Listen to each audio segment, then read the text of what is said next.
Hello, boys and girls. I'm so sorry that I didn't post a video yesterday, but I went into school yesterday and was making more NTI Day packets for you all and printing those out, and it took a long time, so that's what I was doing yesterday.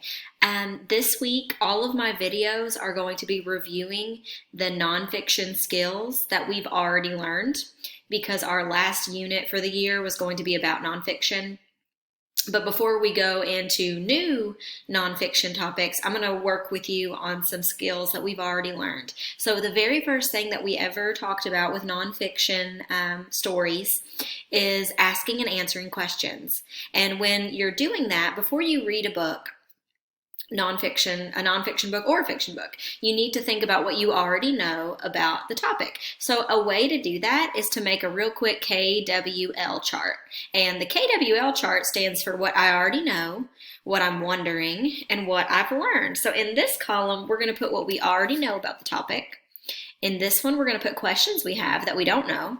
And then we're going to do what we learned after we're finished reading. And that can be sometimes that we answer our questions, and sometimes we learn things that we didn't even think about. So we're going to do that. And I'm going to talk about some of my favorite nonfiction stories. So, the story that I'm going to be reading to you today is called Dave the Potter.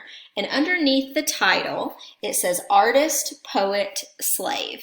So I know what a potter is, I know what an artist is, I know what a poet is, and I know what a slave is. So I'm going to put that in my K column, my know column.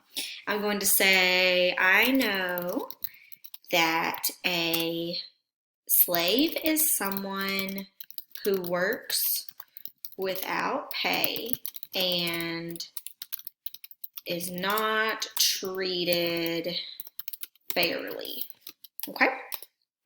I also know that a poet is someone who writes poems, and a potter makes bowls and different art pieces that you can use. Potters usually make things that are functional, which means that you can use them like bowls or cups or different things. You can kind of see him doing that in the picture right there. I'm going to do a real quick picture walk and see if I have any questions after my picture walk. A picture walk, for those of you that don't know, is just when you flip through and look at the pictures and see if you have any questions that come from that. All right, one of my questions is where did Dave live? Because it looks like there's some sand or some clay maybe, and I want to know where he lives. Another question is how or why did Dave make pottery? Okay, so those are my two questions. If you all have your own questions, I want you to jot those down on a piece of paper. You don't have to, you can just keep them in your brain. But be thinking about some questions that you have about Dave the Potter. All right, I'm going to make my screen bigger.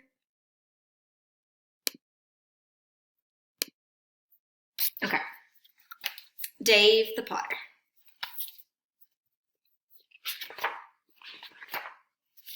To us, it is just dirt, the ground we walk on. Scoop up a handful, the gritty grains slip between your fingers.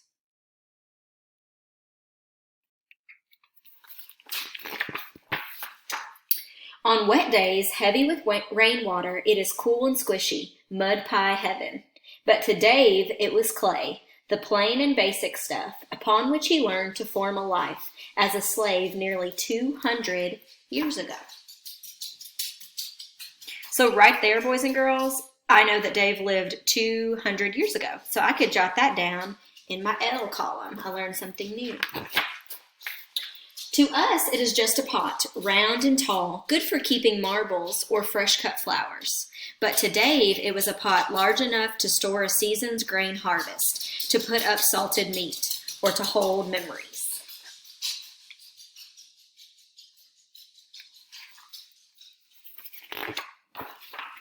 Each one began out of clouds of dust, clotted clumps of clay, ground in the pug mill, and carried wheelbarrow after wheelbarrow to Dave's spinning potter's wheel.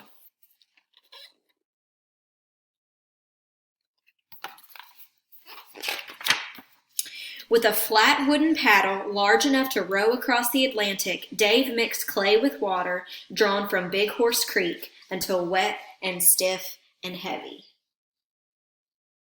So, right there I asked where did he live? It says Big Horse Creek. So I could look up where that was. He threw the clay, sometimes 60 pounds at once, and nobody knew how or where it would land except for Dave.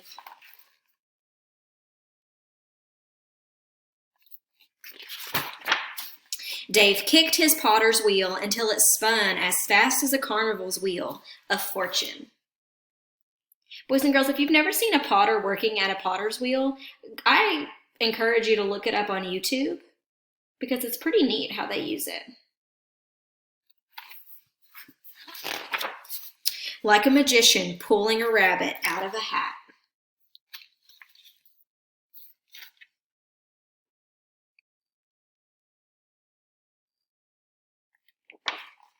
Dave's hands, buried in the mounded mud, pulled out the shape of a jar. That's one of my favorite illustrations in this book, boys and girls.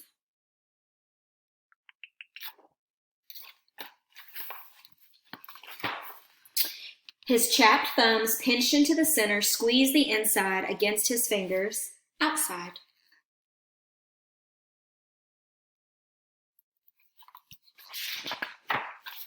As the wheel spun round and round, the walls of the jar rose up like a robin's puffed breast, but only so far before its immense weight threatened to collapse.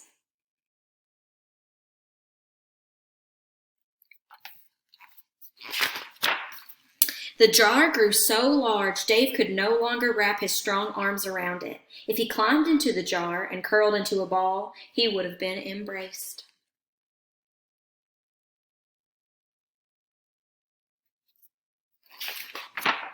Only then did he stop his potter's wheel and roll long ropes of clay between his dry, caked palms.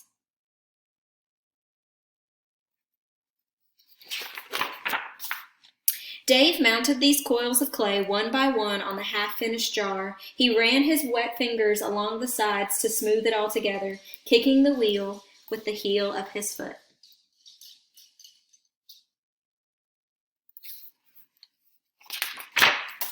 The shoulder and rim shrugged upward as the jar took the shape Dave knew was there, even before he worked the raw mound on his wheel.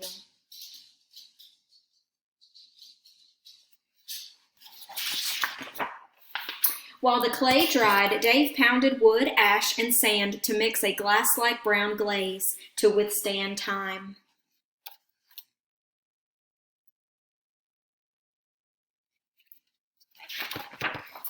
But before the jar completely hardened, Dave picked up a stick and wrote to let us know that he was here. I wonder where is all my relation, friendship to all and every nation. So he etched that into his jar. He wrote poems in his artwork.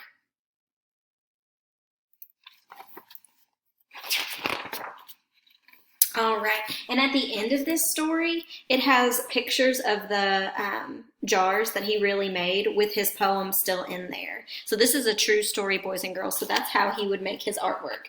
There is another book called Etched in Clay about him, and it gives you more information about his life. But this is still a nonfiction book, even though it's not a traditional nonfiction book that just gives us information upon information.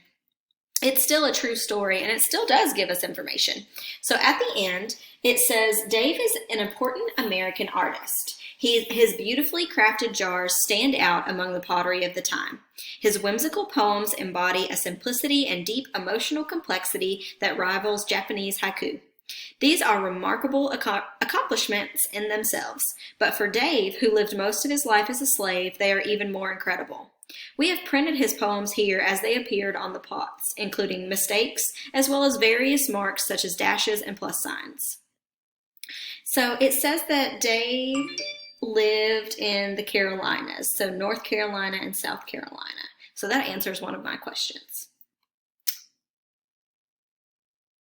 All right.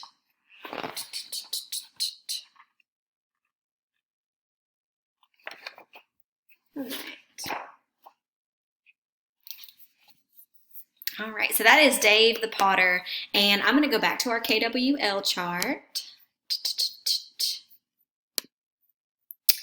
And I said, where did Dave live? So I learned that he lived in North and South Carolina. And how or why did Dave make pottery? He made jars